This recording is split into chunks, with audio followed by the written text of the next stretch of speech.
Mapagpalang araw po, dito na naman ulit tayo sa tahanan ni Ate Merly sa Barangay 102, Sonate, District 1, Balot. Tondo, Manila, not Balot, Tondo, Manila. Bakit hindi ko makakalimutan yung Balot kasi, ewan ko, wala naman nung akong remembrance doon. Ba't lagi ko nababanggit yung Balot? Ayaw ko na nga pumunta sa Balot eh. Kasi parang hindi maganda yung yung naging ewan, sa kaibigan lang naman yan. Kaya parang hindi ko nagustuhan. Kaya kaya siguro ganyan na parang hindi mawala sa bukong bibig ko yung Balot. Okay po, Narito po tayo sa tahanan ni Ate Merly para magdala po ng mabuting balita ayon sa kasulatan. Biblia po ito, hindi tayo gumagamit ng referensya o the other books. Ang ginagamit natin pag nagbabahagi tayo ay walang iba kundi ang Biblia.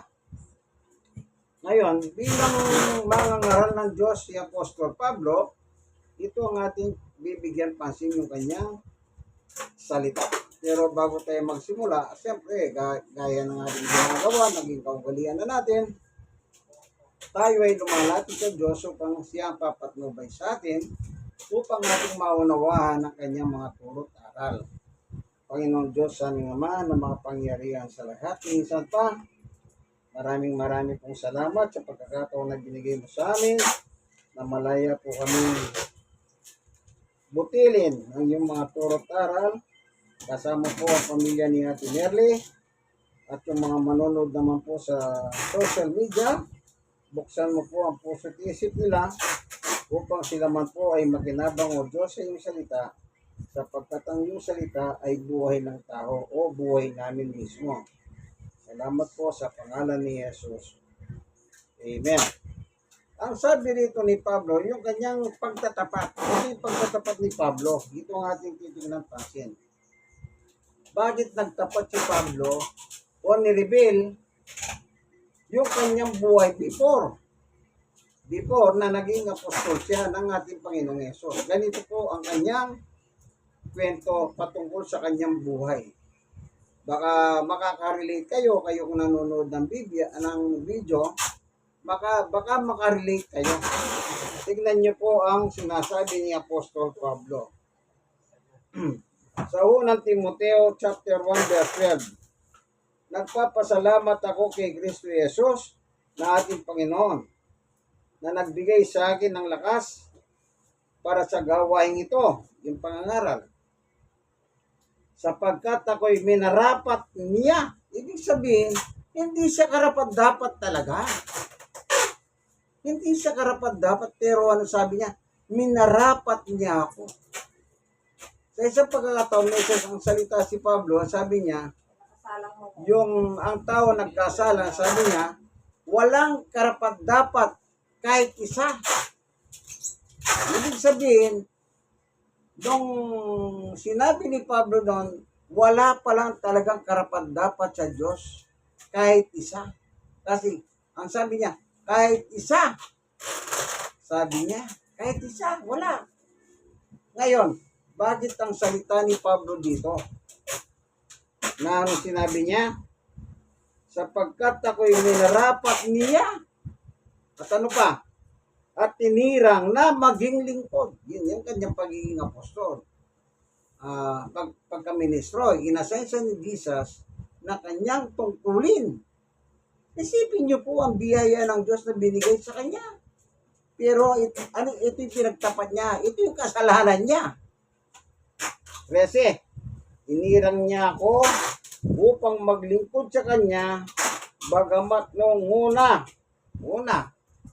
yung una, ibig sabihin, yung kanyang unang buhay, bago siya naging lingkod ng ating Panginoong Hesus.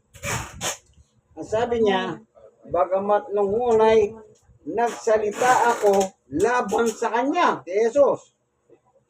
Bukod dito, hinusig ko siya, nilaita. Ito yung pagkatao ni Pablo before siya maging apostol ni Jesus. Ano siya? Nagsalita ng laban kay Jesus. At ano pa? sabi niya, hinusig at nilahit ko pa. Tignan nyo kung gaano kasama si Apostol Pablo. O si Saulo. Saulo pa siya noon. Tignan nyo kung gaano siya kasama. Kaya sinabi ko, makaka-relate tayo dito eh. No? Ito yung kanyang pagtatapat. Sa kabila nito'y kinabagan ako ng Diyos sapagkat hindi ko nalalaman ang aking ginagawa noong hindi pa ako naniniwala sa Kanya.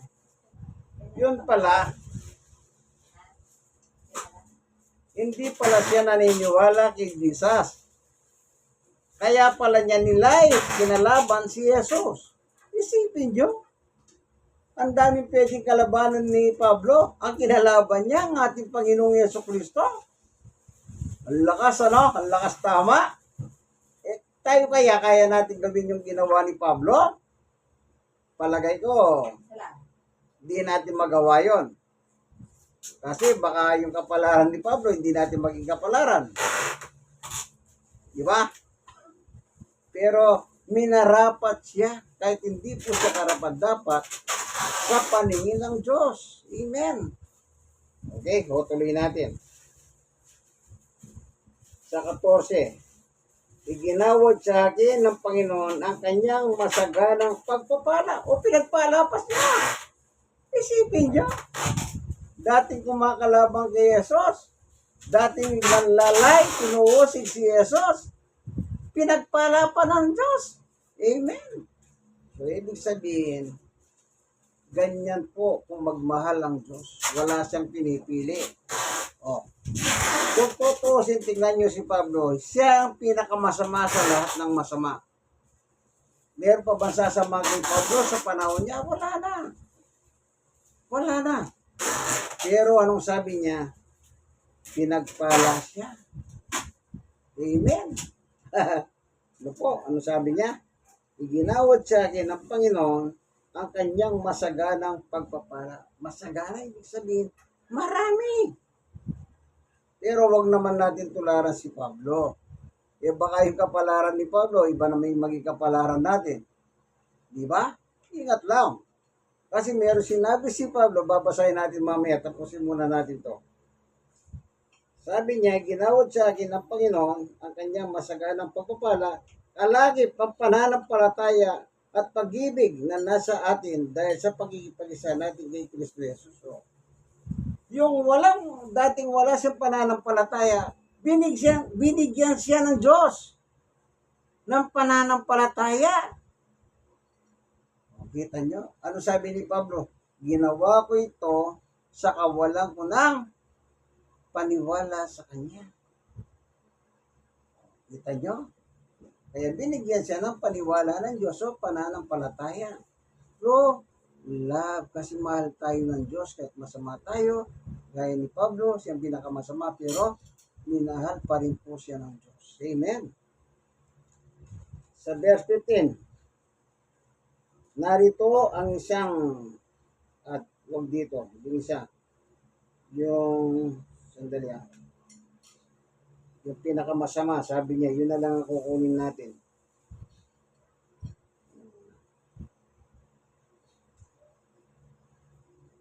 Ito, sa verse 15 nga pala, yun lang portion na, at ako ang pinakamasama sa lahat. Ibig sabihin, nakita niya ang mga tao masamang tao. Pero anong sabi niya sa sarili niya? Ako yung pinakamasama sa lahat. Iba ang kanyang kaso. Kumbaga sa crime, dito pag meron mga kriminal, halimbawa, kapwa-tao, binabaril. Pero si Pablo, yung pinapatay niya, alagad mismo ni Jesus. Kaya iba ang kanyang krimen. Kaya sinasabi niya, at ako ang pinakamasama sa lahat. Ngayon, yung sinasabi niya sa unang Korinto, baka gusto niyo tularan si Pablo sa kanyang life story, yung pagpatay sa mga tagasunod ni Jesus. Wag. Ibang ibang ibang ano yon. Baka, ambis na parang gusto niyo maging kayong Apostol Pablo, baka mapadali ang buhay ninyo. Ang sabi sa Korinto, sa 11:1, ang sabi niya, tularan ninyo ako. O sabi ni Pablo, tularan ninyo ako. O, ano tutularan natin kay Pablo? Yung criminal act na ginagawa niya? Hindi siya basa-basa pumapatay. Pumapatay siya, pero pinapatay niya alagad ni Jesus. Pumupunta siya sa mga simbahan. Lahat ng makita niyang tagasunod ni Jesus, pinakukulong, pinapapatay, pinapahirapan. Sige nga, subukin yung ganyan. Kukuyogi kayo ng tao. Kaya mapapadali kayo. Pero si Pablo noon, meron siyang otorisadong pumatay. Binagyan siya ng sulat ng mga punong saserdote na hanapin yung mga naglilingkod kay Jesus at kanyang papatayin. Binagyan siya ng sulat. Kumbaga, mission order. Kumbaga sa militaryo, bibigyan ka ng mission order. Ganon. Kaya sabi ni Pablo, tularan ninyo ako. Okay, tuloy natin ha. Gaya ng pagtulad ko kay Kristo. Yung pala ang tutularan natin sa Kanya. Ang alin? Yung pagsunod kay Jesus. Tulad ng kay Kristo. Ano ba si Kristo? Sumunod sa Diyos. O, tingnan natin yung salita ni Jesus na kausap niya ang Diyos. O. Dito sa Hebreo, ganito po ang sinasabi ng ating Panginoong Yesus na kinakausap niya ang kanyang Ama, ang Diyos. Hebreo 10:5-6. Anong sabi niya? Dahil diyan na si Kristo inanawag sa sanlibutan, sinabi niya sa Diyos. Ano ba sinabi ni Jesus sa Diyos? Ang mga hayin at tandog na mga hayop pa hindi mo ibig, kaya tinihanda mo ang aking katawan upang maging ahin. Sa 6, hindi mo kinalugdan ang mga handog na susunugin at ang handog dahil sa kasalanan. 7, kaya't aking sinabi, ito na po sinabi ni Jesus, narito ako, O Diyos, upang tugdin ang iyong kalooban ayon sa nasusulat tungkol sa akin. Ano sabi ni Jesus? Tugdin. Ano yung tugdin? Sundin. Sundin ang gusto ng Diyos. Kaya sabi ni Pablo, tularan niyo ako gaya ng pagtulad ko kay Kristo.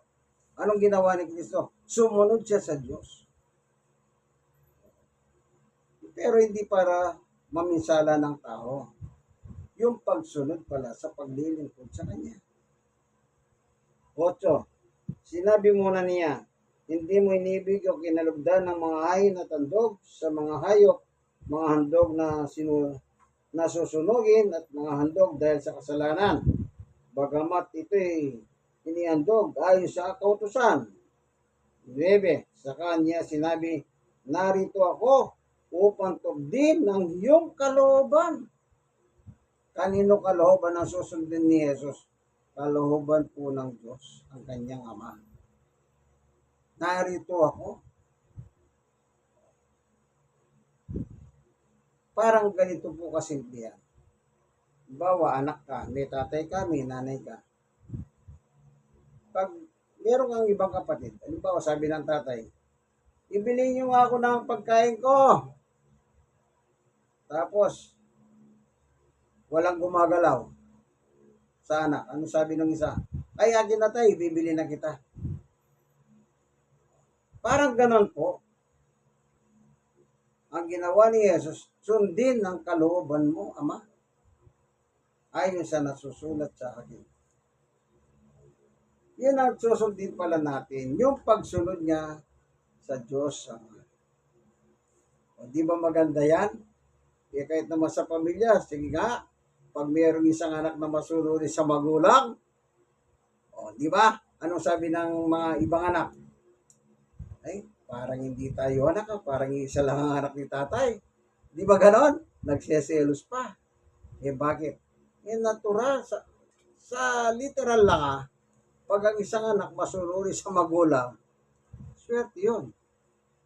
Kung ano man yung dumarating na swerte sa magulang niya, lagi siya nababasbasan. Eh yung tamad, yun ang nagseselos, yung tamad. Bakit?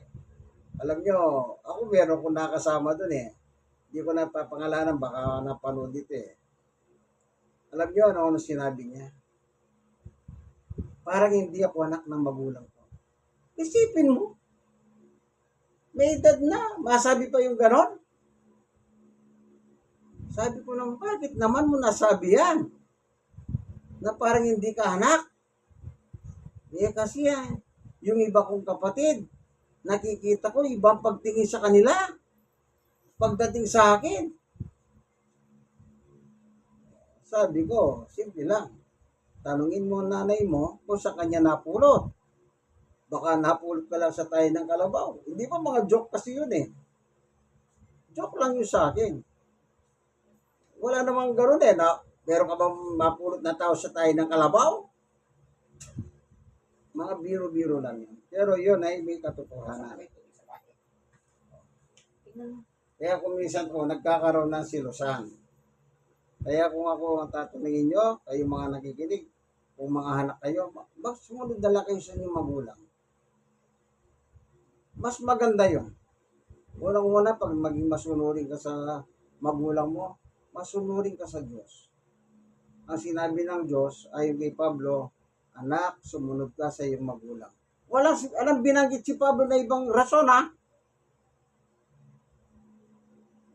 Basahin natin.